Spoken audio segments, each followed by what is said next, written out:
Skandal, përgjime dhe një vendim që ndez sërish rrjetet sociale.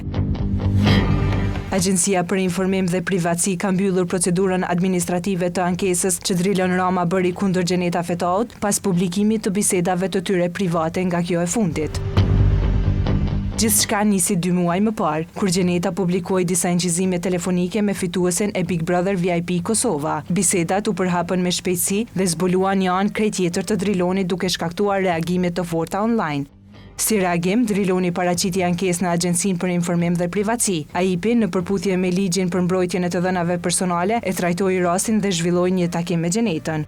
Ajo u shpreh se publikimi i inqizimeve ishte një reagim ndaj shqetësimeve të vazhdueshme nga ana e Drilonit dhe sa ai ishte paralajmëruar se komunikimi po regjistrohej. Në dokumentin zyrtar thuhet se Gjeneta u zotua se do t'i fshinte menjëherë bisedat nga rrjetet sociale dhe zyrtarët konfirmuan se materialet janë larguar. AIP vlerësoi se qëllimi i ankesës, fshirja e inqizimeve, ishte përmbushur, kështu që nuk kishte arsye për masa shtesë ndaj saj. Procedura administrative u mbyll. Sipas vendimit, nuk lejohet ankesë administrative, por pala e pakënaqur në këtë rast Driloni mund t'i drejtohet gjykatës themelore në Prishtinë brenda 30 ditësh. E çfarë ndodhi më pas? Gjeneta nuk humbi kohë.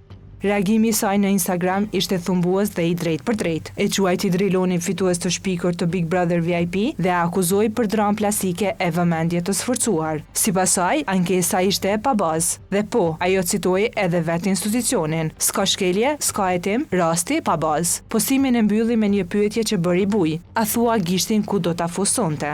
Një reagim i drejtë për drejtë ndaj fotës së Drilonit ku shihej me gishtin e mesit ngritur. Por edhe Driloni pati përgjigjen e tij. Përfaqësuesi i tij Bedrije Berisha Rexhepi reagoi publikisht duke thënë: "Kjo nuk është fitore për Gjeneta Fetaon. Përkundrazi, ajo theksoi se vendimi e përcakton Gjenetën si kontrolluese të dhënave personale, të cilat i ka inqizuar vetë dhe ka kërcënuar me publikim."